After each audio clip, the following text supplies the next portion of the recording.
चक्षुरुन्मीलितं येन तस्मै श्री गुरुवे नमः।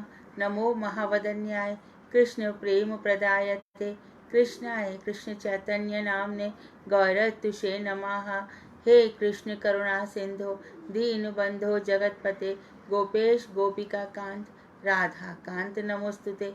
तप्त कांचन गौरांगी राधे वृंदावनेश्वरी वृषभानुसुते देवी प्रणमामि हरिप्रिय। तवैवास्मि ना जीवामि त्वया बिना इति विज्ञाय राधिके नयमां चरणान्तिकं गुरुवे गौरचन्द्राय राधिकायै तदालये कृष्णाय कृष्णभक्ताय तद्भक्ताय नमो नमः। वाञ्छाकल्पतरुभ्यश्च कृपा सिन्धुभ्य एव च पतितानां पावनेभ्यो वैष्णवेभ्यो नमो नमः। श्री कृष्ण चैतन्य प्रभु नित्यानंद श्री अद्वैत गदाधर शिवासादि श्री गौर भक्त वृंद। हरे कृष्ण कृष्ण कृष्ण हरे हरे हरे राम राम राम हरे हरे। मैं सर्वप्रथम मध्य गुरु पाद्म पद्म परमाराध्यतम युगाचार्य वर रूपानुगाचार्य वर परमहंस वर तिदंडी स्वामी नित्य लीला प्रविष्ट ओम विष्णुपाद अष्टोत्तर शत श्रीमद भक्ति वेदांत श्री नारायण गोसाई महाराज के अभय चरण कमलों में असंख्य कोटि दंडवत प्रणाम कर उनकी कृपा की भिक्षा करती हूँ। तत्पश्चात नित्य लीला प्रविष्ट ओम विष्णुपाद अष्टोत्तर शत श्रीमद भक्ति वेदांत श्री वामन गोसाई महाराज के श्री चरण कमलों में असंख्य असंख्य कोटि दंडवत प्रणाम ज्ञापन करती हूँ।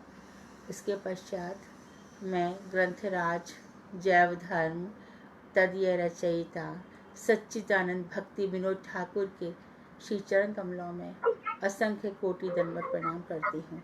इसके पश्चात उपस्थित श्रोता मंडली सभी वैष्णव वैष्णवी सभी को मेरा सादर वंदन अभिनंदन और दंडवत प्रणाम। बहुत सुंदर प्रसंग चल रहा है कि भक्तों को संसार में कैसे व्यवहार करना चाहिए, क्योंकि सारा जो दोष और गुण है वो व्यवहार से संबंध है। व्यवहार में कमियां रहती हैं, व्यवहार में कुछ अधिकता हो जाती है, व्यवहार में कुछ असत प्रसंग हो जाते हैं, असत घटनाएं घटित हो जाती हैं, असत संबंध हो जाते हैं। तो इसमें हमारी सारे की सारी जितनी भी भक्ति है सब नीचे गिर जाती है, हम ऊपर नहीं उठ पाते।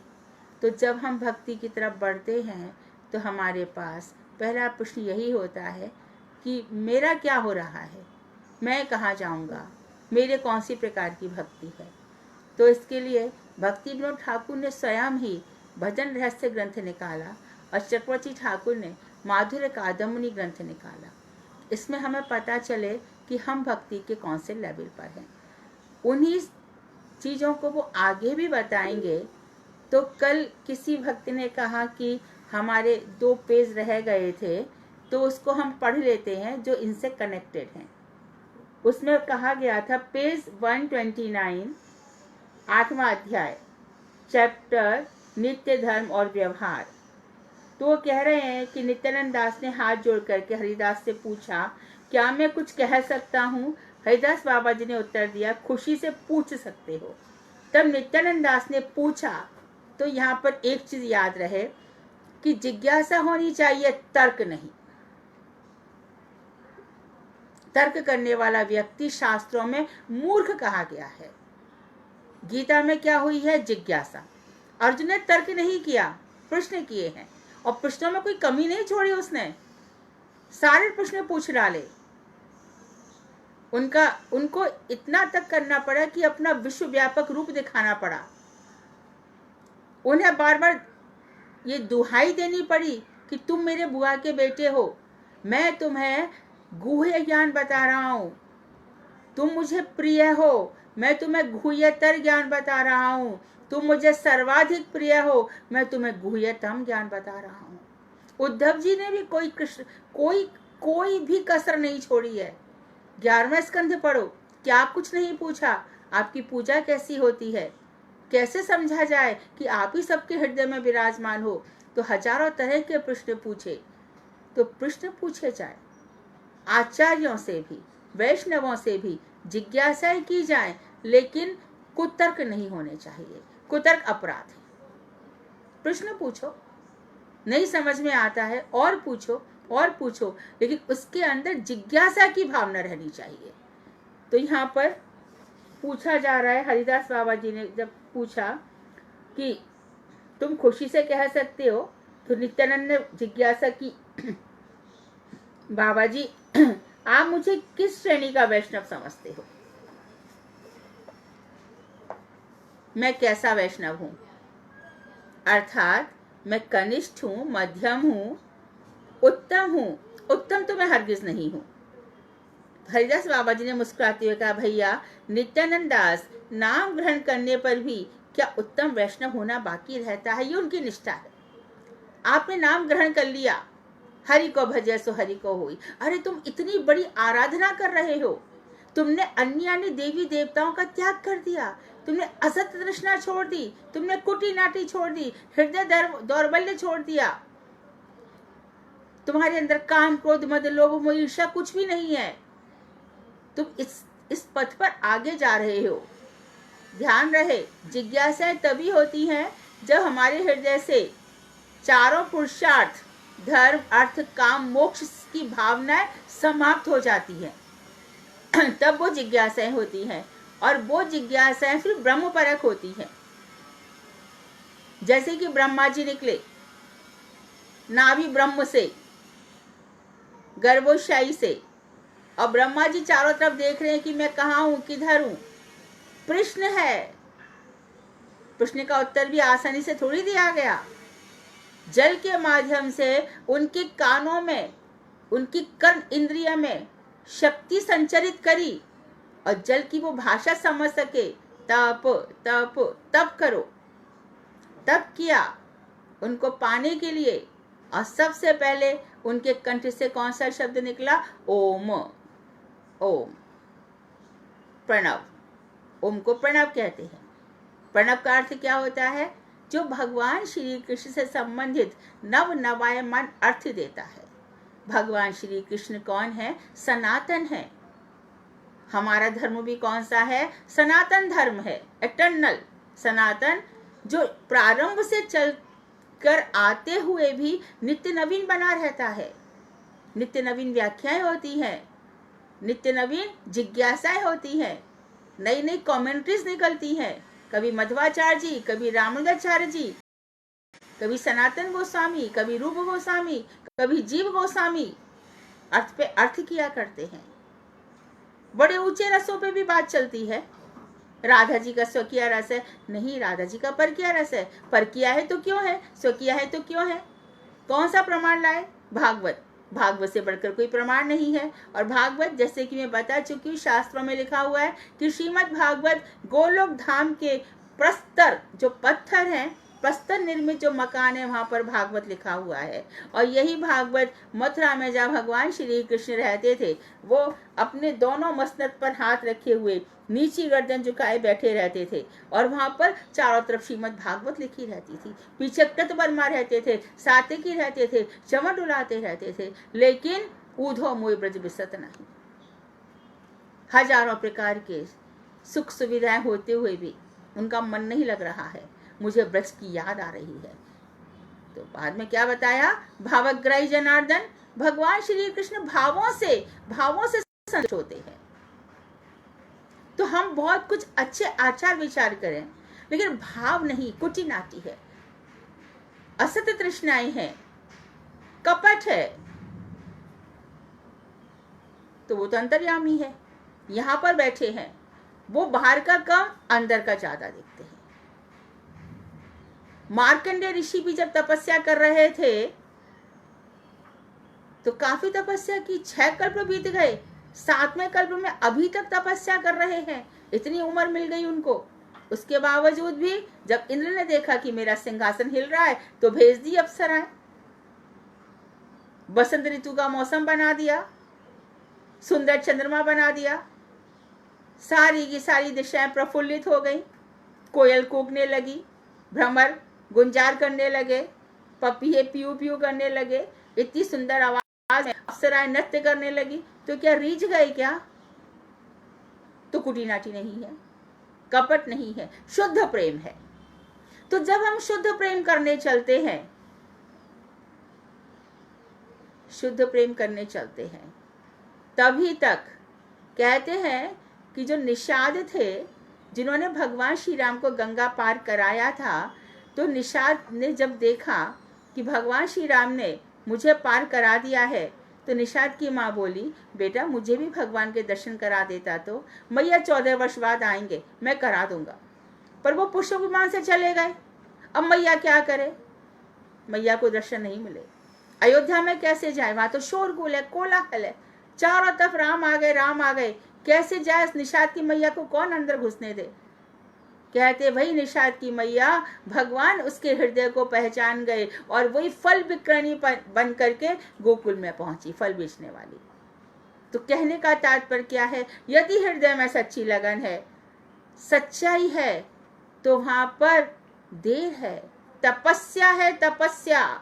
हृदय की सफाई के लिए स्टेप बाय स्टेप बहुत सारी कोशिशें हैं, लेकिन अंत में एक दिन सब कुछ ठीक है। उन्हीं के राज्य में प्रवेश है, अपने राज्य में ले लेते हैं। सोने को तपाना ही पड़ता है, इतनी जल्दी आसान नहीं होगा। बनावटी बातों से काम नहीं चलेगा, हृदय की गहराई से डूबना होगा। और एक छोटी सी घटना और बताती हूं। अध्यात्म रामायण भी है, अद्भुत रामायण भी है, कबंध रामायण भी है, पर अध्यात्म रामायण स्वयं वाल्मीकि की द्वारा रचित है। अध्यात्म अथवा अद्भुत रामायण में से एक किस्सा ये आता है कि जो हम कुटिनाटी की बात कर रहे हैं, तो कि कपट नहीं रहना चाहिए, ईर्ष्या द्वेष ये सब नहीं रहना चाहिए, अभिमान नहीं रहना चाहिए, दंभ माया मोह नहीं रहना चाहिए। कि जब बहुत सारे मुनि एकत्र हो गए दंडकारण्य में, तो उन्होंने देखा कि भगवान श्री राम जो हमारे इष्ट देव हैं, वो सीता जी के साथ बड़े अच्छे लग रहे हैं। क्या बुराई है इसमें कि यदि एक पत्नी लेके घर बसा लिया जाए, हमें भी एक सुंदर सी पत्नी हो जाए, घर संसार चले।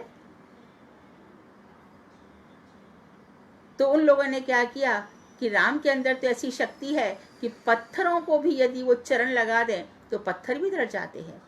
तो आए सब, एक एक पत्थर उठाया और भगवान श्री राम से बोले, राम ये जो पत्थर रखे इन पे आप अपने चरण कमल धर दो, इससे ये स्त्री बन जाएगी, हम इनके साथ जीवन चलाएंगे। भगवान श्री राम बोले, ये क्या हुआ? मैंने, नारद जी ने भी ऐसी इच्छा की थी, उस समय तो मैंने उनको बंदर बना दिया था, अब इतने सारों के साथ मैं कौन सी लीला रचूं? तो उन्होंने कहा ऐसा करिए, आप लोग सब कल आइए। तो भगवान श्री राम दूसरे दिन उठे, सुबह से सोच रहे हैं, भैया लक्ष्मण को फिर से कुछ नहीं बता रहे हैं। लक्ष्मण जी से यही कहा, लक्ष्मण कंदमूल लेकर आओ। और सीता जी से कहा, आप सीते, हे प्रिय, अग्नि की तैयारी करो, ईंधन की तैयारी, ईंधन लेकर आ रहा है, आप रसोई की तैयारी करो। इतनी देर में जैसी उन्होंने अग्नि देवता का आह्वान किया रसोई में, खुद अग्नि देवता आ गए। राम ने कहा, कुछ लीला करने जा रहा हूँ, सीता को रख लो। अग्नि देवता की पुत्री मानी जाती हैं सीता जी। उन्होंने कहा कि आप रख लो और छाया सीता मुझे दे दो। कहते हैं ये जो यज्ञ से निकली छाया सीता और जो याज्ञ से आनी थी द्रौपदी, वो एक ही है। भगवान श्री कृष्ण उसको सखी तो मानते ही थे, द्रौपदी को सखी मानते हैं। तो यहाँ पर भी किंचित आभास है, छायाभास है। तो यज्ञ से निकली, अग्नि देवता से निकली, तो वही छाया सीता यहाँ पर बैठी है। तो उन्होंने कहा कि सीता तुम रुकना, मैं बाद में तुमसे मिलता हूँ, थोड़ी लीला रचनी है। यही छाया सीता थी। तो इधर तो मुनि सोच रहे हैं कि हमें स्त्री मिल जाए, और उधर रावण प्रतीक्षा कर रहा है कि किसी भी तरह से स्वयंवर से तो मैं वापस आ गया, अब सीता को मुझे पाना है। इसके पीछे भी दूसरी कथाएं हैं। अब रावण वहां पर घात लगाकर बैठा है। सीता जी चली गई। मारीच, रावण का मामा, सोने का मृग बनकर आ गया और सीता जी ललचा गई। असली सीता कभी नहीं ललचाती, लेकिन यहाँ लीला चल रही है। तो भगवान श्री राम ने कहा, सीता कोई हिरण सोने का होता है क्या? बोले नहीं नाथ, मुझे तो ये चाहिए, मेरा तो मन इस पर बहुत आ गया है। ठीक है, भगवान ने मन में सोचा, क्या इतने से सोने की हिरण की तुम्हें चाह है, मैं तुम्हें सोने की लंका में ही बैठा दूंगा।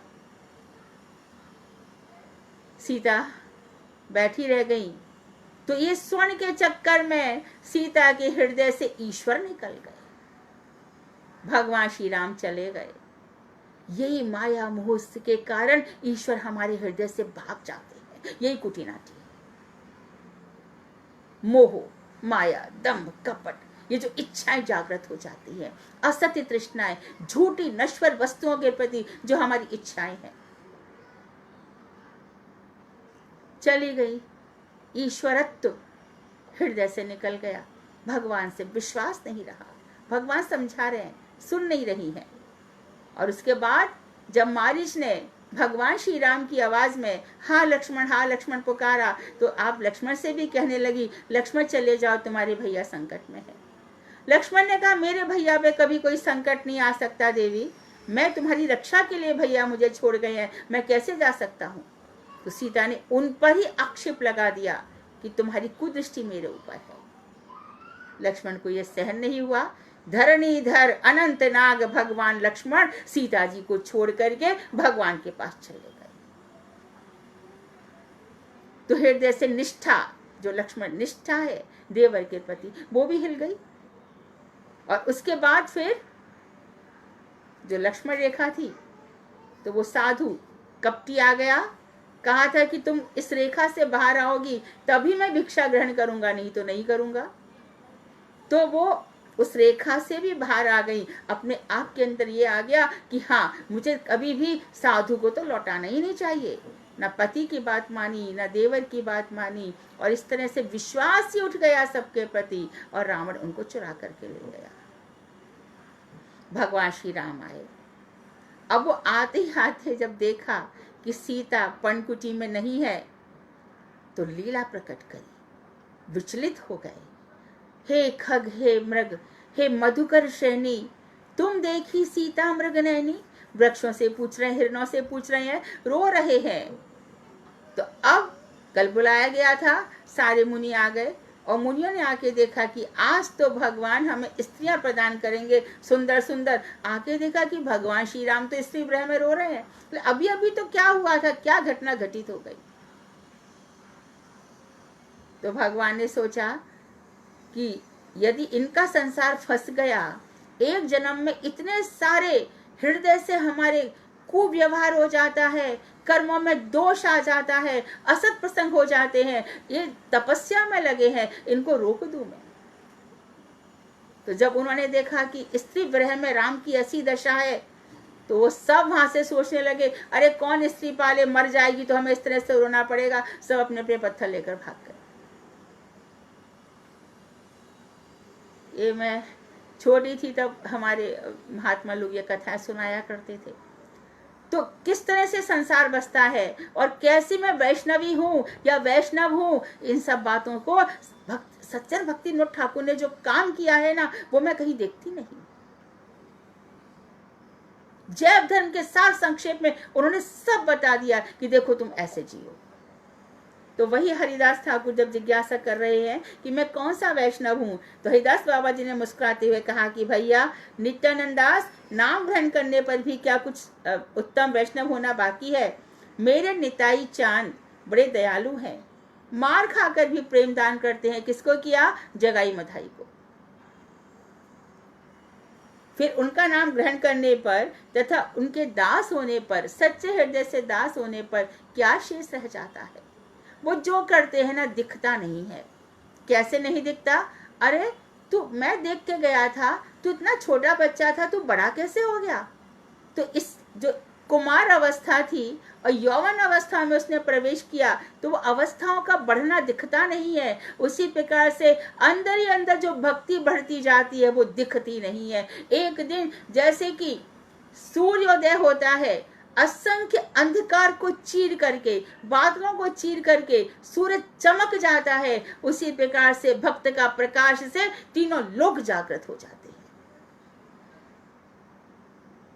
वो प्रकाश छुपकर नहीं रहेगा। कौन सूर्य के प्रकाश को बांध सकता है? कोई भी नहीं। तो उन्होंने यही बताया कि क्या बाकी रह जाएगा। तो उन्होंने कहा फिर भी मैं बहुत इजी से, एक सिंपली मैं आपसे ये जानना चाहता हूँ कि मेरा क्या अधिकार है। तो हरिदास ने कहा जब तुम अपना पूरा ब्यौरा सुनाओ, अपने विषय में मुझे बताओ, तो मैं तुम्हें अवश्य ही बताऊंगा यदि निताई चांद मुझसे कुछ कहलवाएंगे। तो नित्यानंद दास ने कहा कि पद्मावती के नदी के किनारे उसने अपने विषय में बताया। ध्यान से सुनिए, हम सब की यही कहानी है कि एक छोटे से गांव में मेरा जन्म हुआ था। माता पिता नीच जाति के थे। बचपन से ही मैं बहुत सीधा साधा और नम्र स्वभाव का था। असत्य संग से सर्वदा दूर रहा करता था। खराब लोगों का साथ मैं नहीं करता था। थोड़ी उम्र में ही मेरा विवाह कर दिया गया। कुछ ही दिनों में माता पिता का देहांत हो गया। घर में अब मैं और मेरी स्त्री 2 ही प्राणी थे। कोई विशेष संपत्ति तो थी नहीं। प्रतिदिन काम करते और खाते, इस प्रकार हमारे दिन सुख से बीत रहे थे। किंतु यह सुख अधिक दिनों तक ना रहा। मेरी दुनिया को उजाड़ती हुई मेरी स्त्री मुझे अकेला छोड़कर चली गई। हमने भूमिका पहली दे दी है स्त्री वियोग में क्या हालत होती है। स्त्री वियोग से मेरे हृदय में यहाँ पर संसार से वैराग्य हो गया। मेरे पूर्वाश्रम के निकट ही बड़े गाछी ग्राम है। उस समय बहुत से गृह त्यागी वैष्णव वहाँ भजन करते थे। लोग उनका खूब सम्मान करते थे। पहले से वहाँ अक्सर जाया करता था। मेरे मन में भी ऐसा हुआ कि अरे वैष्णवों को ऐसा सम्मान मिलता है तो मुझे भी सम्मान मिलना चाहिए।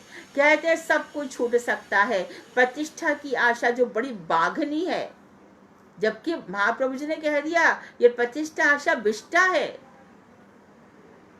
लेकिन इसके लिए मेरे अंदर इच्छा जाग हमेशा रहती थी, तीव्र आकांक्षा रहती थी। इधर पत्नी वियोग होने से संसार के प्रति तो आकर्षण था ही नहीं। मैं सीधा बड़ गाछी भागा और क्षणिक वैराग्य के आवेश में मैंने वैष्णव वेश भी ले लिया। जिन्होंने अपनी कहानी बताई कि मुझे तुरंत संन्यास वेश चाहिए। कुछ दिन बीते ना बीते कि मेरा मन चंचल हो उठा। हृदय में तरह तरह के बुरे विचार, असत्य विचार मंडराने लगे। मेरा संभलना अत्यंत मुश्किल हो गया। परंतु मेरा सौभाग्य ही गई है कि मुझे शुद्ध और सरल वैष्णव मिल गए। जैसे कि कल बताया, भगवान की प्रेरणा से ऐसे शुद्ध सरल वैष्णव मिल जाए, पग पग पर अपनी वैष्णवता दिखाए, पग पग पर अपनी साधुता दिखाए, हमारी स्थितियों को समझे। महाराज मेरी स्थिति ये है, मुझे यहाँ से ऊपर उठाइए। और लोग ऐसा सोचते हैं, उनकी परिस्थिति ऐसी है, पर जहां पर मैं सिचुएट कर रहा हूं, जिन सर्कमस्टांसेस में मैं रह रहा हूं, मुझे वहां से ऊपर उठाइए। तो आजकल जो वैष्णव मिले वो ब्रज में भजन कर रहे हैं, वे मुझ पर बहुत ही प्रेम रखते थे। उन्होंने मुझे बहुत से सद उपदेश प्रदान किए और अपने साथ रखकर मेरे चित्त का शोधन कर दिया। तो ऐसे लोगों के साथ रहकर साधु संग हमारा चित्त शुद्ध हो जाता है। अब मेरे मन में बुरे विचार नहीं आते। 1 लाख हरिनाम करने की मेरी इच्छा होती है। नाम और नामी को आजकल मैं अभेद समझता हूँ और चिन्मय समझता हूँ। इधर थोड़ा सा ध्यान दीजिए कि यदि नाम में हमारी और रुचि, हरि नाम गाने सदा रुचि और रुचि बढ़ती जा रही है, तो समझो कृष्ण ही मेरे हाथ में है, उन्हीं की मेरी सेवा चल रही है, वो ही मुझसे प्रसन्न है। नाम जितना बढ़ता जाता है, जितनी बढ़ाने की इच्छा होती है, तो समझो भगवान हमसे प्रसन्न है। एक हम कहीं आ रहे हैं, जा रहे हैं, अभी कथा सुन रहे हैं, हरे कृष्णा, रात को सो के आंख लग गई, हरे कृष्णा, सुबह उठे 3 घंटा बाद, 2 घंटा बाद, जिसका जैसा स्वभाव होता है, कोई एक गहरी नींद में सोता है, कोई ब्रेकअप में सोता है, उठ करके हरे कृष्णा, हाँ यही मेरा मंत्र है, यही मेरा सब कुछ है। आवश्यक नहीं है कि भगवान श्री कृष्ण रोज स्वप्न में आते रहें। आवश्यक नहीं है कि साधु रोज रोज स्वप्न में आए, रोज रोज बातें करें। नहीं, कोई आवश्यकता नहीं है। आवश्यकता इस चीज की है कि नाम ना छूटे। नाम नहीं छूटना चाहिए एक पल भी। घर में बिकट से बिकट परिस्थिति आ गई, नाम नहीं छूट रहा। खुशियों पे खुशियां आ गई, अपार खुशियां आ गई, पर नाम नहीं छूट रहा। यो ना हृष्यति ना देष्टि ना शोचति ना कांक्षति, शुभ अशुभ परित्यागी भक्ति मान्या समय प्रिया। शुभ है अशुभ है, वो परेशान नहीं होता, खुशियों में उछलता नहीं, दुखों में रोता नहीं। ना शोक करता है। ब्रह्म भूत प्रसन्नात्मा ना शोचती ना कांक्षति, कोई इच्छा भी नहीं करता है। जो ब्रह्मभूत होता है, मुझे जानने वाला, उसकी पहली पहचान ये है, हमेशा प्रसन्न रहता है। तब हम वैशिष्ट लिखते हैं कि महाराज जी के मुखार बिंद पर मुस्कान की अटखेलियां नृत्य करती रहती थी। क्यों लिख देते हम लोग? हमेशा हंसते हैं, मुस्कुराते हैं, और उनको देखो कैसी कैसी बातों पे हंसी आ सकती है। इस्कॉन मंदिर में आए थे गुरुदेव, उनका 306 नंबर ही था, हमेशा 3rd फ्लोर पर, उसी रूम में गुरुदेव रहते थे। तो एक दफे वो ऊपर वाले रूम में रह गए थे, उस रूम में नहीं थे। उस रूम में कुछ घटना भी घटित हो गई थी। तो हम की जगह में मैं ही कहूँगी, मैं पहुँची वहाँ पे, मेरे साथ बम्बई से और 1-2 भक्त थे। तो वहाँ पे शांति दीदी भी थी जो लेआउट का काम करती हैं, वो भी थी। सब 8-10 क्या काफ़ी लोग बाहर बैठे थे। और मुझे तो आदत थी सीधा गुरुजी के रूम में घुसे चले आने की, और मेरे लिए बंधन थे भी नहीं।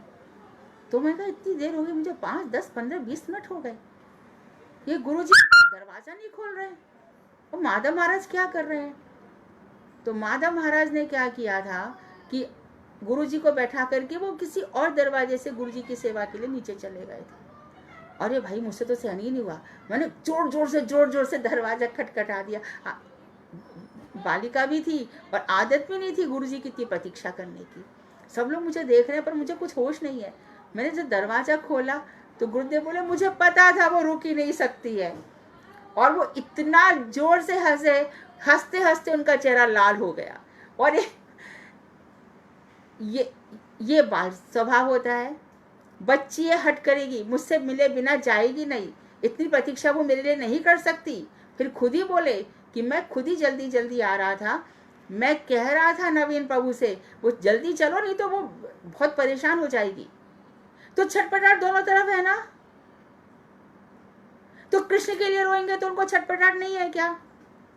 तो फिर मैंने वेदांत में पढ़ लिया कि जब भगवान श्री कृष्ण देखते हैं कि जब मेरा भक्त मेरे बिना रह नहीं सकता, इसके अंदर मेरे वियोग में बड़ी छटपटाहट हो रही है, तब मुझे उसको अपने धाम में लाना पड़ता है। पर हमने तो देखा है कि आपके भक्त बहुत लंबी उम्र में जीते हैं। हाँ, मैं उनकी छटपटाहट को थोड़ा रोक देता हूं। ये तो वियोग में अपनी प्राण दे देगा। क्यों? क्योंकि मुझे उससे बहुत सारे काम कराने हैं। तो हम ग्रंथों में देखते हैं कि एक से एक ग्रंथ कनेक्टेड है, एक से एक चीजें कनेक्टेड है। मुझे हर प्रश्न का उत्तर वेदांत में मिला। मैं ये समझती हूं कि वेदांत नहीं पढ़ा तो हमारे बहुत सारे प्रश्नों के उत्तर इनकम्प्लीट ही रह जाते हैं। तो थोड़ा बहुत फिर उसने बताया कि मैं फिर से बोल देती हूँ कि क्या क्या उन्होंने अपने विषय में बताया विदाउट एनी ब्रेक, कि 1 लाख हरिनाम करने की इच्छा होती है। दूसरा पॉइंट उन्होंने कहा कि नाम और नामी को मैं अभेद मानता हूँ, दोनों एक ही है, और मैं समझता हूँ कि ये चिन्मय है। एकादशी आदि हरिवासरों का विधिवत पालन करता हूँ। तुलसी को जलदान आदि करता हूँ। जलदान आदि का मतलब उनकी आरती भी उतारता हूँ और स्तवन स्तुति भी करता हूँ। जब वैष्णव जन कीर्तन करते हैं तो मैं भी उनके साथ तनिक आवेश में आकर कीर्तन करता हूँ। वैष्णवों के चरणामृत का पान करता हूँ। नित्य प्रति थोड़ा बहुत भक्ति ग्रंथों का पाठ भी करता हूँ। देखो एक वैष्णव कैसा जीवन जीता है। उत्तम उत्तम भोजन एवं उत्तम उत्तम कपड़े पहनने की मेरी कोई इच्छा नहीं होती। ग्राम्य कथाएं मुझे पसंद नहीं आती। वैष्णवों को देखते ही उनके चरणों में लौटने की इच्छा होती है, और बीच बीच में मैं ऐसा करता भी हूँ, किंतु प्रायः कुछ प्रतिष्ठा की आशा लिए हुए। पर इन सब के पीछे मेरी सबसे बड़ी एक कमी है कि मुझे रिस्पेक्ट चाहिए। क्या हम दूसरों के लिए भक्ति कर रहे हैं क्या? क्यों चाहिए रिस्पेक्ट? काय के लिए चाहिए? और महाप्रभु जी तो कह दिया ना जन बल ना धन बल, मुझे कुछ भी नहीं चाहिए भाई। लोगों का बल लेके मैं क्या होगा? अरे सब लोग अपना अपना भोग भोगने आए हैं यहाँ पर, वो मुझे प्रतिष्ठा या ठुकरा, उससे क्या फर्क है? कोई फर्क नहीं है। अब आप कृपा कर बतलाइए मैं कौन सी श्रेणी का वैष्णव हूं और मेरा व्यवहार कैसा होना चाहिए। तब हरिदास बाबा जी ने वैष्णव दास बाबा जी महाराज की ओर देखते हुए हंसकर कहा, कहिए नित्यानंद दास, कौन सी श्रेणी के वैष्णव हैं? दोनों बुजुर्ग थे, 100 वर्ष के और पुराने वैष्णव दास महाराज है। दोनों डिस्कस किया तो वैष्णव दास ने कहा, मैंने जो कुछ इनके मुख से सुना उससे जान पड़ता है कि ये कनिष्ठ अधिकार को पार कर गए हैं और मध्यम अधिकार में आ गए हैं। अभी उत्तम अधिकारी नहीं है, क्योंकि असत आशा है प्रतिष्ठा की। हरिदास ने कहा, मैं भी ऐसा ही समझता हूँ। तो नित्यानंद दास बोले, अच्छा हुआ आज मैं वैष्णवों के मुख से अपना अधिकार जान सका। आप लोग कृपा करें कि मैं धीरे धीरे उत्तम अधिकारी भी हो सकूं। तो वैष्णव दास ने कहा, वेश लेने के समय आपके हृदय में प्रतिष्ठा की कामना थी। उस समय आप वेश के अधिकारी नहीं थे, इसलिए उस समय आपका वेश लेना अनधिकार चर्चा रूप दोष से दूषित था।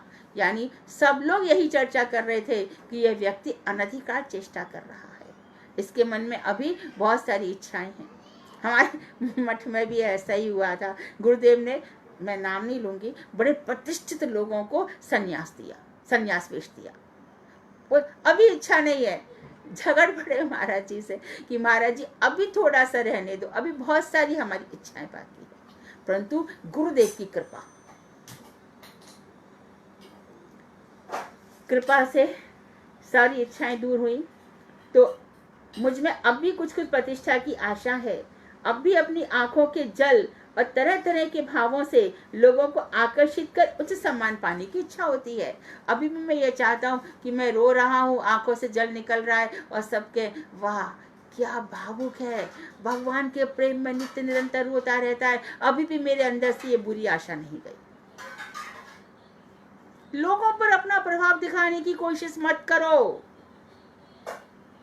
क्यों करना है? दूसरों के लिए भजन थोड़ी कर रहे थे।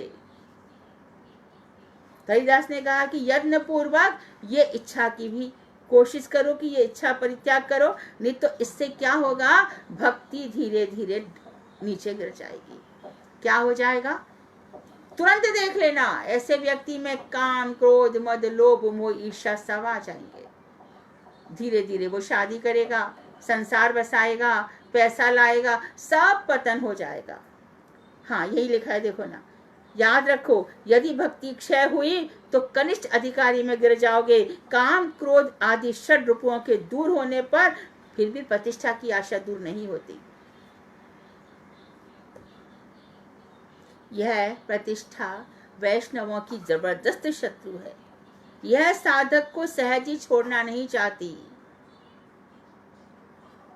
छाया भावाभास को छोड़कर सच्चे भाव का एक बिंदु होना भी कल्याणप्रद है। तो ये प्रतिष्ठा क्या है? छाया भावाभास, यानी कि आंसू तो आ रहे हैं लेकिन दूसरों को दिखाने के लिए, तो ये छाया आभास है। छाया आभास यद्यपि भक्त को छोड़ेगी नहीं, क्योंकि उसने इतनी भक्ति की है, लेकिन बहुत देर लग जाएगी, बहुत समय लग जाएगा। और एक बिंदु यदि सच्ची हमारी, उसका एक बिंदु भी होना, जैसे भगवान रखेंगे, क्या हो जाएगा? प्रतिष्ठा बहुत हो गई तो क्या हो जाएगा? प्रतिष्ठा लाख लाख बुराई लेकर के आती है, और सबसे ज्यादा प्रतिष्ठा समय बर्बाद करती है। आप भजन कर रहे हो, अपॉइंटमेंट, खुद का जो सेल्फ भजन है वो कहाँ रह पाता है फिर? बताओ तो, कितना दूसरों के लिए समय देना पड़ता है। आचार्य श्रेणी में नहीं आएंगे।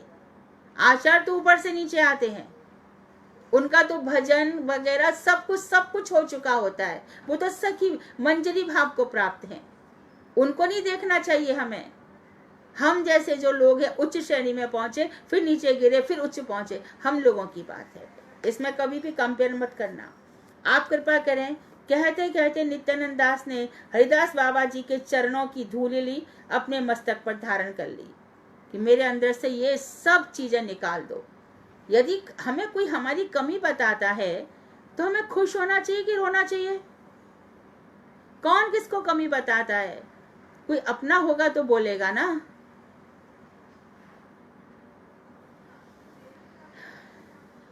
तो पैरों की धूल लेते हुए देखकर बाबा जी बड़े संकुचित हुए और जल्दी से उठकर उन्होंने उनको अपनी छाती से लगा लिया, अपने पास बैठाकर उसकी पीठ पर हाथ फेरने लगे।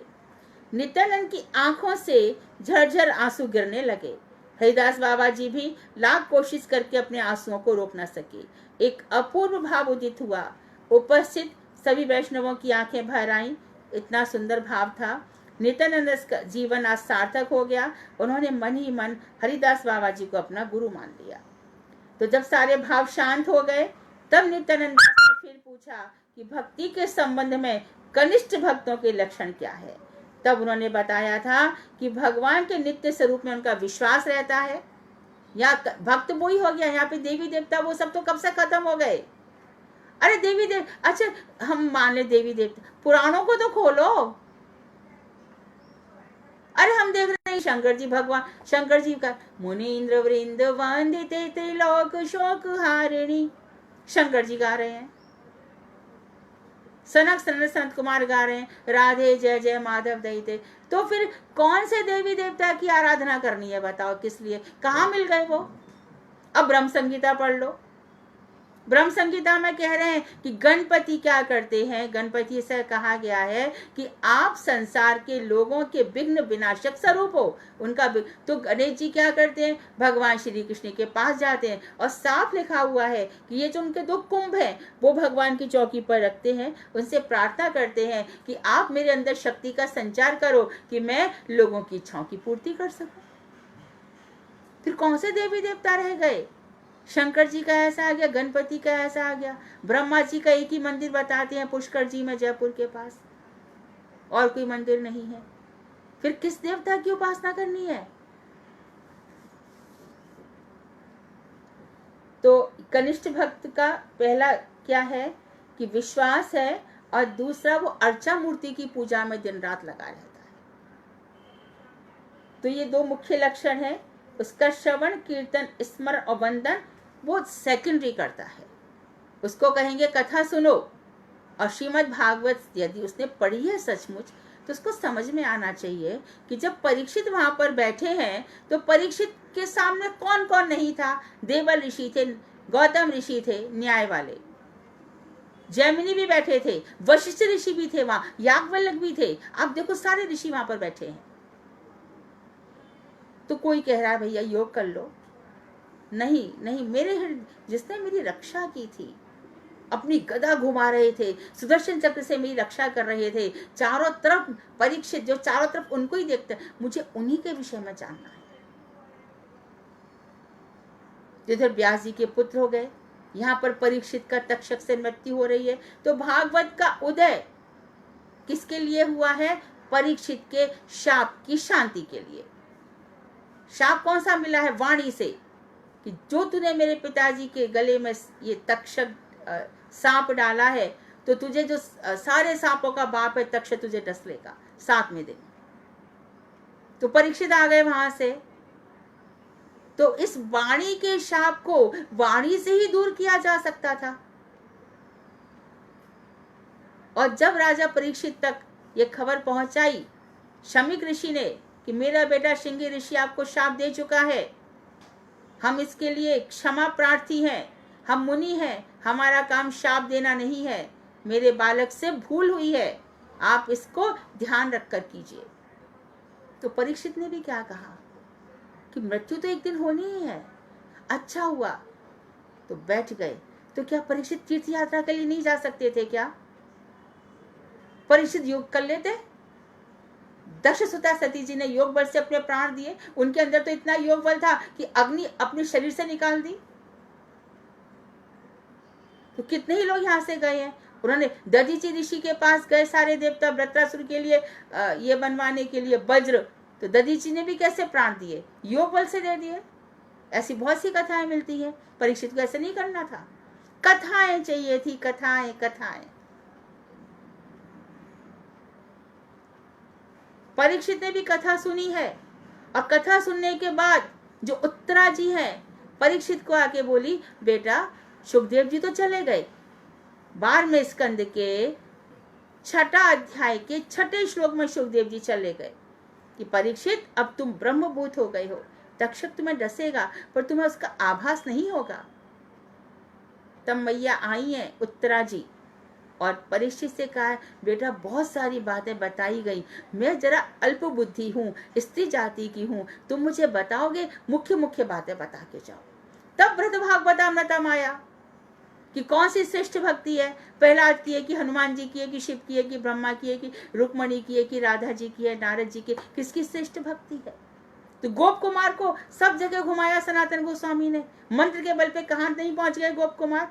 मंत्र में जैसी निष्ठा गोप कुमार की, वैसी हमारी भी तो हो।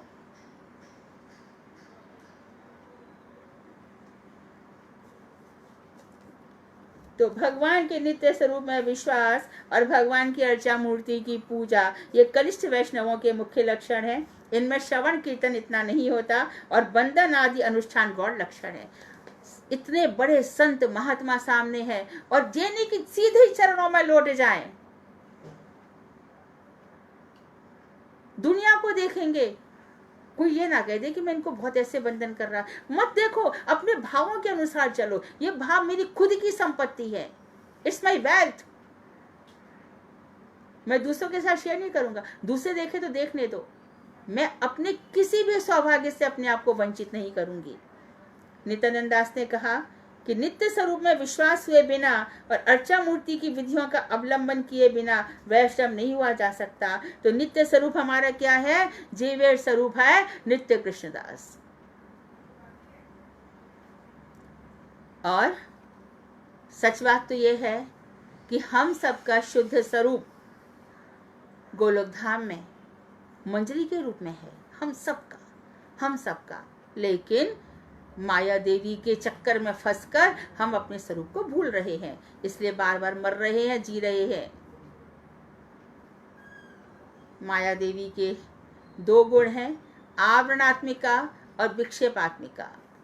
भगवान के बीच में आवरण डाल के रखती है माया का, विक्षेप, और इस संसार में हमें पागल सा बनाए रखती है। तुलसीदास जी ने भी कहा, उमा दारू जोसित की नाई, सबही नचावत राम गुसाई। सबको नचा रहे हैं। उमा भगवान शंकर पार्वती से कह रहे हैं, कठपुतली की तरह। तो ये माया देवी कहाँ भागती है? नाम से आगे, नाम और नाम। और जैसे जैसे जिस परिमाण में भक्ति बढ़ती जाती है, उतने उतने परिमाण में माया देवी यहाँ से खिसक लेती है। तो इन दोनों का आश्रय किए बिना अर्चा मूर्ति की विधियों का कैसे पूजा करनी चाहिए, है ना? अर्चा मूर्ति की पूजा कर रहे हो तो रात में फूल चढ़े हैं, आज्ञा दी गई है रात में ही जितने भी फूल हैं बासी फूल सब हटा दो, और वहां पर शंख में थोड़ा जल भर के रखो, उसको खाली मत रखो। शंख में तुलसी जी रखो, जितना भी भगवान का निर्माल्य है सब हटा दो, लेकिन तुलसी कभी मत हटाना, तुलसी जी कभी मत हटाना। और जब जब भगवान को स्पर्श कर रहे हैं, अपना गोपाल मंत्र साथ में चलना चाहिए, क्योंकि उससे चिन्मयता आती है, और चिन्मयता होने से भगवान के शरीर का स्पर्श की अनुभूति भी होती है। उन्हीं मंत्रों से फिर उनको शयन कराओ। शयन करने के बाद फिर उठो, उठ करके पृथ्वी देवी को प्रणाम करो, भगवान का स्मरण करो। हाथ भी यदि आदत है तो यहाँ भी कराग्रे वसते लक्ष्मी, वो दूसरा जो गोविंद मंत्र है उसका स्मरण करो। ये तो सांसारिक लोग करते हैं कराग्रे वसते लक्ष्मी, तो ये नहीं करना है। इस तरह से भगवान का आवाहन करो और महाप्रभु जी की याद करो। महाप्रभु सबसे पहले क्या गाते थे? राम राघव राम राघव राम राघव रक्ष माम, जय कृष्ण केशव कृष्ण केशव कृष्ण केशव पाहि माम, जय राम राघव राम राघव राम राघव रक्ष माम, जय कृष्ण केशव कृष्ण केशव कृष्ण केशव पाहि माम। मेरी रक्षा करो, मेरी रक्षा करो। तो इस तरह से सुबह उठ करके स्नान इत्यादि करके फिर 3 दफे हाथ की ताली बजाओ, घंटा शंख बजाओ, जैसे राजा को जगाया जाता है। और जैसे स्तुति स्तवन होती है उस तरह से स्तुति स्तवन बोलते हुए, घंटा बजाते हुए कृष्ण देव भवंतम वंदे सुचारु वक्त्र मंडलम सुकर्ण रत्न कोट, ऐसे करके फिर दरवाजा खोलो ठाकुर जी का, प्रणाम करो, दंडवत प्रणाम करो, उनसे आज्ञा लो। तो जो श्री मूर्ति के जितने भी विधि विधान बताए गए हैं, गुरुदेव ने पुस्तक निकाली है अर्चन दीपिका, उसमें से पढ़कर श्री मूर्ति की पूजा करो। जब तक कि हम कनिष्ठ अधिकार में हैं तो इतने मूर्ति की पूजा हमें ऐसे करनी होगी। तो इसीलिए आगे बता रहे हैं कि ये दोनों मुख्य लक्षण हैं, इसे मैं अच्छी तरह समझ गया, किंतु उनके श्रवण कीर्तन आदि अनुष्ठान गौड़ उनको सेकेंडरी क्यों कहा गया है? तो उन्होंने कहा कि कनिष्ठ वैष्णव को शुद्ध भक्ति नहीं जानता है। श्रवण कीर्तन आदि शुद्ध भक्ति के अंग है, लिख लो, वैधि शुद्ध भक्ति के अंग है श्रवण और कीर्तन। शुद्ध भक्ति के सर्वबोध के अभाव में उनकी जो श्रवण और कीर्तन आदि क्रियाएं मुख्य धर्म के रूप में प्रकाशित नहीं होती। सुनते तो हैं, क्या सुना कुछ याद नहीं है, पर अच्छा बोल रहे थे, लोग कह रहे थे कि बहुत अच्छा, पर तुमने क्या सुना, तो वो उनको नहीं रहता याद। तो ऐसी क्रिया उनके लिए मुख्य धर्म नहीं होती। लेकिन जब अधिकार बढ़ जाता है तो श्रवण में निष्ठा बहुत आ जाती है, और वहीं पर श्रीमद् भागवत कहती है तत्क्षणात् अवरुध्यते, सुनने मात्र से ही कृष्ण हृदय में आकर विराजमान हो जाते हैं, फिर कभी नहीं निकलते। श्रवण मात्र से ही भगवान की कथाएं सुनते हैं, हृदय में एक रसायन है, एक ऐसा नेक्टेरियन केमिकल है कि वो हृदय में आनंद का सराबोर कर देता है हृदय को, ऐसा वो अमृत है। तो ये मुख्य धर्म के रूप में प्रकाशित नहीं होती, प्रत्युत इन लोगों के लिए सेकेंडरी रह जाती है। सत्व रजो तम ये तीनों प्रकृति के गुण हैं, इसलिए ये गुण से उत्पन्न होने के कारण क्या कहलाती हैं? गौड़। तो सत्व भाव से तमो भाव से वहां सुनने गए कथा और पता चला कि अरे वहां पे सबका ड्रेस कोड बहुत अच्छा था, सब लोग ऐसे गए थे, वहां पे ये चल रहा था, दुनिया भर की चीजें देखेंगे। तो परंतु यदि अनुष्ठान निर्गुण प्रकृति से ऊपर उठकर, तो ये भक्ति के अंग हो जाते हैं, निर्गुणा भक्ति हो जाती है। फिर भगवान श्री कृष्ण की चिन्मय कथा चिन्मय हृदय में तो विराजमान होंगी, जहाँ पर माया देवी का राज्य, वहां जाती हैं और थपेड़े खा के वापस आ जाती हैं, जगह ही नहीं मिलती उसको। कितने सारे हृदय में चीजें उठ रही हैं, कहाँ जाए, कहाँ पे रुके, कैसे डिस्कशन हो, कैसे एनालिसिस हो, कैसे मंथन हो, कैसे विचार हो, बहुत कुछ है वहां पर। तो कथाओं के साथ साथ श्यामा घास भी उगती रहती है, तो वो सब साफ सुथरा होगा, तभी तो वो जो गोलोक धाम का जो आसन है वो विराजमान होगा। कहां से हो जाएगा? उनकी कथा अच्छी है, इनकी कथा अच्छी है, वहां अच्छा है, यहाँ अच्छा, अरे वहां ये हो रहा, वहां ये, तमाम झंझट दुनिया भर की। पढ़ो ना खुद, क्यों समय वेस्ट करते हो? जो ग्रंथों में लिखा है वही यदि सुनने को मिल रहा है तो उसी की कथा अच्छी है, फिर 100 जगह क्यों भटक रहे हो? टाइम है इतना? भजन कब होगा? चितबल कब बढ़ेगा? चितबल नहीं है तो कुछ भी नहीं है।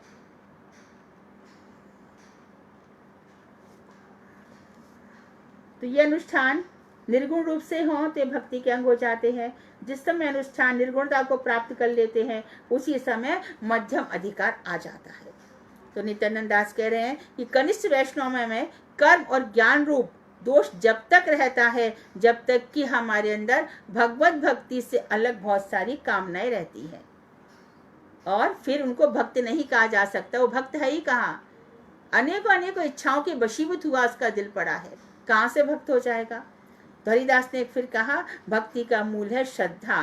तो एक श्रद्धा की बात हम कल बताई थी, जो प्रसंग रह गया था वो हमने आज पूरा किया है, और अब हम कल उसके आगे से पूरा करते हुए कृपया ध्यान रहे हम नवा अध्याय भी प्रारंभ कर देंगे, क्योंकि आप जैसे श्रोताओं की आज्ञा है कि कुछ और ग्रंथ भी पढ़े जाएंगे। तो हम जैव धर्म पहले अच्छे से समझ लेंगे, फिर हम कल भी हमने ये बात कही थी डिस्कस कर लेंगे, उसके हिसाब से अगला ग्रंथ पढ़ेंगे। क्योंकि अब जो चीज़ें आएंगी वो सिद्धांत आएगा, प्रमाण और प्रमेय आएंगे, उसके बाद रस विचार आएगा। तो हम अपने आप को तैयार करें, हमारा हृदय इन सब चीज़ों को ग्रहण करने के लिए तैयार हो और हमारा भजन शुद्ध हो। इन्हीं प्रार्थनाओं के साथ मैं आज का अपना प्रवचन को यहाँ विराम देती हूँ। वांछाकल्पतरुभ्यश्च कृपा सिन्धुभ्येव च पतितानां पावनेभ्यो वैष्णवेभ्यो नमो नमः।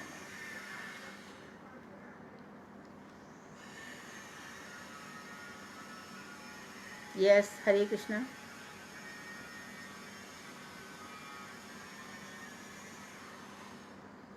कोई प्रश्न है? हरे कृष्णा दीदी। हाँ, प्रणाम। हरे कृष्णा। हाँ दीदी, कनिष्क अधिकारी के बारे में थोड़ा सा बताएंगे? कनिष्क अधिकारी की अर्चा मूर्ति में सेवा रहती है, और वो जो सुनता भी है ना और कीर्तन भी करता है, वो पूर्ण शुद्ध नहीं होता। क्यों? क्योंकि उसके अंदर अभी चिन्मय भगवान का आभास नहीं हुआ है। वो मूर्ति पूजा को ही सब कुछ समझता है, वैष्णवों को भी पहचान नहीं सकता।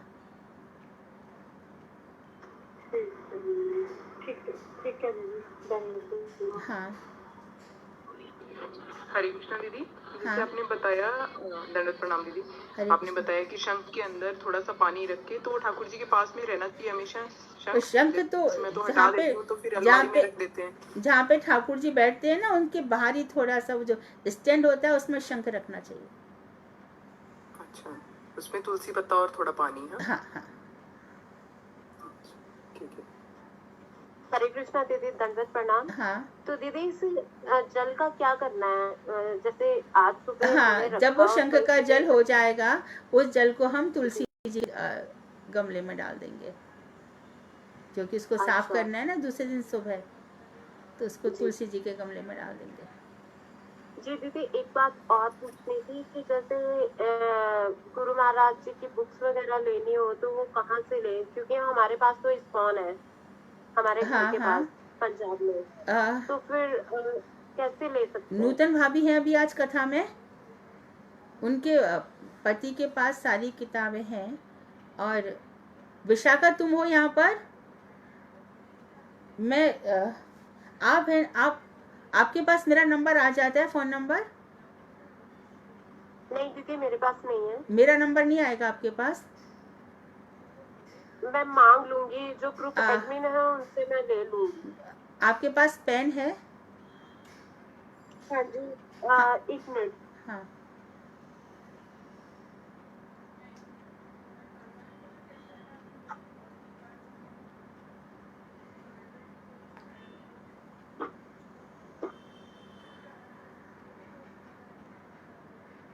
हाँ जी दीदी, बोलिए। 9987 9987 385 385 699। 699। 10 हो गया क्या? हाँ, हो गया होगा, राइट। हाँ। तो आप हरे कृष्णा, आप मुझे फोन कीजिए, तो मैं आपको रूप सनातन गौड़िया मठ वृंदावन से अमल कृष्ण प्रभु जो डिस्ट्रीब्यूटर हैं उनका नंबर दे दूंगी, तो वो तुरंत आज की आज व्यवस्था कर देंगे। हरे कृष्णा दीदी। दीदी अपना नंबर दोबारा एक बार बताएंगे आप? 9987 385 699। हाँ, 699, राइट। हाँ, ठीक है दीदी। हरे कृष्णा दीदी। हाँ, तो ये रूप सनातन गौड़िया मठ में अमल कृष्ण प्रभु हैं, वो ही इसके बुक स्टॉल के इंचार्ज हैं, और वो इमीडिएटली बुक्स भिजवा देते हैं। तो मैं उनका नंबर आपको दे दूंगी देखकर। ठीक है दीदी। हरे कृष्ण। हाँ, हरे कृष्ण। हरे कृष्णा दीदी, एक और प्रश्न था। हाँ। कि ठाकुर जी है, जैसे मेरे गोड़ निताय है, थोड़े बड़े हैं दीदी, 12 इंच है। तो उनको नीचे स्लाइड वाले कमल है उनके, तो उनको कैसे रियल में सुलाना चाहिए बिस्तर पे, या वैसे ही? नहीं, भाव से शयन कराइए, भाव से शयन कराइए, क्योंकि बड़ी है ना, काफी बड़ी, 12 इंच तो काफी बड़े हो गए, तो आप उनको भाव से शयन कराइए। और उनको मतलब बिल्कुल ऐसे विचार करेंगे कि मंत्र रहता है हाँ, मंत्र तो अपना ये महामंत्र और ये जो गोपाल मंत्र है ये हमेशा ही जपना है। जब भी हम मूर्ति का स्पर्श करेंगे या भाव करेंगे तो उस समय आप यही भाव रखिए कि मैंने फूलों की शैया बनाई है। जब आप गर्मी में रहेंगे और जाड़ों में रहेंगे तो आप बोलेंगे कि एकदम जो सॉफ्ट रुई है उसके सुंदर गद्दे हैं और रजाई है। हे नाथ, आप सोइए, विराजिए, अभी आपके सोने का समय हो गया है। प्रातःकाल मैं आपके दर्शन करूंगी, आपको उठाऊंगी। तो इन भावों के साथ उनको शयन कराइए। दीदी, अब तक तो मैं सुला ही रही थी, रियल में उनको बिस्तर सब बनाया हुआ था। हाँ, बना है तो फिर सुला दीजिए ना। आप मैनेज कर सकती तो कीजिए। हाँ, वो तो बने हुए दीदी। हाँ, फिर ठीक है। मुझे लगा भी नए आए हैं। हाँ हाँ हाँ, आपके यहाँ व्यवस्था है तो कोई बात नहीं है, फिर तो शयन कराइए, अवश्य ही कराइए। ठीक है, धन्यवाद। हरे हरे कृष्णा दीदी, प्रणाम दीदी। हाँ, हरे कृष्णा। मैं भी गोविंद ला रखे हैं, एक साल से लेकर आ रखे हैं। जैसे मुझे ये बताओ, सुबह से शाम तक कैसे उठाने, कैसे खवाने, कहना है, बता दोगे आप? अर्चन दीपिका पुस्तक है ना, उसमें सब कुछ लिखा है। सुबह आप मंदिर खोलेंगी, पहले 3 दफे ताली बजाएंगी, घंटे बजाएंगी, फिर भगवान को, जो आप दीक्षित है ना किसी से भी, आपने दीक्षा ली हुई है? हाँ जी, श्रीधर महाराज से। हाँ हाँ जी, श्रीधर महाराज से। हाँ, तो उन्होंने जो गोपाल मंत्र दिया है ना, तो हरे कृष्ण। हाँ, उन्होंने जो गोपाल मंत्र आपको दिया है ना, दीक्षा भी। हाँ जी। हाँ, तो गोपाल मंत्र बोलती हुई, हाँ, तो गोपाल मंत्र बोलती हुई आप उनको उठाइए और उठा करके बस मंत्र जाप चलता रहे और सुबह उनको स्तुति स्तवन सुनाते रहिए। और सुनाते हुए उनको फिर सबसे पहले जल में, जहाँ आप उनको स्नान कराती हैं तो वहाँ जल दीजिए और त्रिकोण या स्वस्ति करके उनका आसन बनाइए। वहाँ तुलसी जी के पत्ते रखिए, पत्ते और 2-3 फूल डालिए और उसके ऊपर भगवान को रखिए और मन में या तो आपके स्तुति स्तवन चलता रहे या मंत्र चलता रहे, मन कहीं और ना जाए। हाँ, और भगवान के सामने कोई संसार की बातें ना करें, जम्भाई ना लें, डकार इत्यादि आ जाए, ये सब अपराध हो जाएंगे और भजन गड़बड़ हो जाएगा।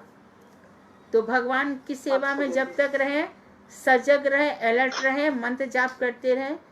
और फिर उसके बाद उनको इस उल्टे हाथ से कभी ना पकड़ें। यदि कभी पकड़ना भी पड़े तो उसके ऊपर वस्त्र रखिए, हाथ के ऊपर, और वस्त्र रखकर फिर ठाकुर जी को रखिए। फिर उनको स्नान इत्यादि करा करके उनको अपने स्थान पर बैठाइए, पुष्पमाला पहनाइए और चरणों में तुलसी दीजिए। राधा जी हैं तो उनके हाथों में तुलसी दीजिए। उसके बाद पुष्पमाला इत्यादि पहनाकर भगवान का भोग लगाइए और फिर उसके बाद ही अपने को कुछ खाना है, उसके पहले नहीं। ठीक है दीदी, हरे कृष्णा। हाँ, यही पूछ रही मैं। हाँ जी, हाँ ठीक है दीदी। हाँ, हरे कृष्ण। हरे कृष्णा दीदी, दंडवत प्रणाम। हाँ, राधा जी का वो जो फेवरेट डिशेस है, वो उसका फेवरेट क्या होता है दीदी? राधा जी का फेवरेट दिवस में राधा जी क्या प्रसाद पाती हैं? जी हाँ, हमारे स्वामी महाराज ने आज्ञा दी है कि उनको अरबी बहुत पसंद है। अरबी? हाँ, अरबी की सब्जी बहुत पसंद है। तो हम लोगों ने एक सिस्टम निकाल लिया है कि अरबी को जो गोल वाली आती है ना, लंबी अरबी मुलायम नहीं होती, वो सॉफ्ट होती है गोल वाली। तो उसको उबाल करके हम लोग वो सब मसाला डालते हैं और हरा धनिया काट के डाल देते हैं और थोड़ा सा अदरक वगैरह घिस देते हैं, खटाई डाल देते हैं और अरबी को लेकर के उसको थोड़ा प्रेस करके और अरबी को मसाले में लपेट करके फिर फ्राई वो कर लेते हैं, भून लेते हैं। तो ऐसे राधा जी के लिए सुंदर सा सजा करके अरबी की सब्जी रखनी चाहिए। ऐसा स्वामी महाराज की पुस्तकों में भी देखा जाता है। उसके बाद उनको राधा जी कोमलांगी हैं, उनको छोटे छोटे पुए खिलाइए, या तो खीर नहीं तो रबड़ी खिलाइए। और वो बहुत ही कोमल है ना, तो ऐसी सुंदर सुंदर वस्तुएं जो एकदम मुलायम हो, कड़क ना हो जरा भी। हाँ जी। और आपको पसंद है राधा जी को कढ़ी? कढ़ी खा सकती हैं, हाँ, पकौड़ी की कढ़ी खा सकती हैं, बिल्कुल। कढ़ी चावल, हाँ, परंतु पुआ, हलवा, ये सब जो एकदम थोड़ा थोड़ा वो बनाना चाहिए, मिष्टान। हाँ, अच्छा। गुरुदेव की फेवरेट चीजें क्या क्या थी? गुरुदेव की जो शो, हमारे गुरुदेव तो जैसा सभी जानते हैं कि उनको कढ़ी बहुत पसंद थी और खीर भी खा लेते थे गुरुदेव। ढोकला तो सब लोग जानते ही हैं, और उनको सब्जी इसकी बहुत अच्छी लगती थी। जब बम्बई आते थे ना तो मकई और वो जो सॉफ्ट वो होती है ना स्मॉल कॉर्न, छोटी वाली जो कॉर्न आती थी बड़ी, हाँ, वो भी डाल देते थे, और उस सब की, और उसमें पनीर डाल देते थे। उसकी मिक्स भाजी उनको बहुत पसंद आती थी। और एक भाजी और उनको अच्छी लगती थी, वो पत्ता गोभी को बहुत महीन काटते, एकदम पतला पतला काट करके, और उसको राई में, हींग में हल्का सा फ्राई किया, 2 मिनट ढक दिया, बस हल्का सा सीज गया, उसमें नींबू डाला। वो भी गुरुदेव को बहुत पसंद आता था, उसको भी खाते थे वो। हरे कृष्णा दीदी, दंडोत। हाँ दीदी, मैं ये पूछना चाह रही हूँ, हमसे ऐसा क्या अपराध हुआ है जो भगवान ने अपनी सेवा से वंचित करके इस संसार में डाल दिया है? हम सब तो संसार में, आप अकेली थोड़ी हैं। हमें मैं और अपनी बात कर रही हूँ दीदी। हम सब एक ही है। हमें भजन करने का समय दिया है कि और परिपक्व हो जाओ, और मजबूत हो जाओ, फिर बहुत मजबूत और परिपक्व होकर मेरे पास आओ, फिर मैं कभी नहीं छोड़ूंगा संसार में। हमें और भजन करने के लिए भेजा है। दीदी, भजन तो हो रहा है, लेकिन साथ में इतनी सारी समस्याएं और अड़चने, इतनी सारी जो संसारिक समस्याएं होती है, ना चाहते हुए भी सामने आती हैं। ऐसा लगता है कि गुरु तो निष्ठा है, लेकिन विकार में निष्ठा नहीं हो पा रही है, समझ नहीं आ रहा है क्यों। नहीं, तुम बिल्कुल घबराओगी नहीं। मेरा भक्त तो घबराता ही नहीं है। तुम उसको चैलेंज समझो और ज्यादा भक्ति करो। इन स्थितियों को तुम एज ए चैलेंज ले लो, हंसती मुस्कुराती हुई। कोई कठिनाई नहीं आएगी। नाम में बहुत शक्ति है, वो निकल जाएगी, 100% निकल जाएगी। दीदी, एक चीज और पूछना चाहती हूँ कि हरि नाम करती हूँ तो उसमें निष्ठा नहीं हो रही है, केवल संख्या पूरी करके नाम कर रही हूँ मैं तो, कि हाँ बस इस मात नहीं है तो कैसे भी कर लो, गुरु जी का आदेश है इसलिए। मेरे सामने गुरुदेव से आपके जैसी एक महिला बात कर रही थी, तो गुरुदेव बोल रहे थे, इतना रो रो के मुझसे पूछ रही है, नाम में निष्ठा नहीं है क्या? गुरुजी हंस रहे थे। तो आपकी नाम में निष्ठा है, इसीलिए आपको इतना भाव आ रहा है। आपका ये भाव धीरे धीरे उन्नत हो। हम भगवान से यही प्रार्थना करेंगे, आपकी भक्ति और ऐसी जागृत हो। दुनिया आपको हिला नहीं पाएगी। अरे दुनिया ने मीरा का कुछ नहीं बिगाड़ा, तुलसीदास जी का, सूरदास जी तो अंधे थे बेचारे, क्या बिगाड़ लिया? कोई आपका कितनी भी परिस्थितियां आ जाए, आप हिमालय की तरह खड़े रहो, वो टकरा करके चूर चूर हो जाएंगी। भजनानंदी का कौन क्या बिगाड़ सकता है? कुछ भी नहीं। पर ऐसे क्यों हो रहा है दीदी कि संख्या पूरी करने से मतलब हो रहा है, नाम में ऐसे रुचि नहीं हो पा रही है? नहीं, तुम्हारी नाम में रुचि है, नहीं तो तुम इतना रोती नहीं। अवश्य ही है। नाम गाने सदा रुचि हरे रुचि। कृष्ण दीदी। हाँ, हरे कृष्ण।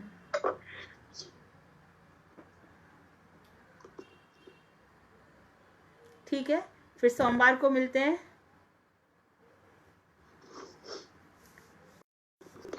हाँ, वांछा कल्पतरुवश्य कृपा सिंधु बेवचा पतितानां पावनेभ्यो वैष्णवेभ्यो नमो नमः।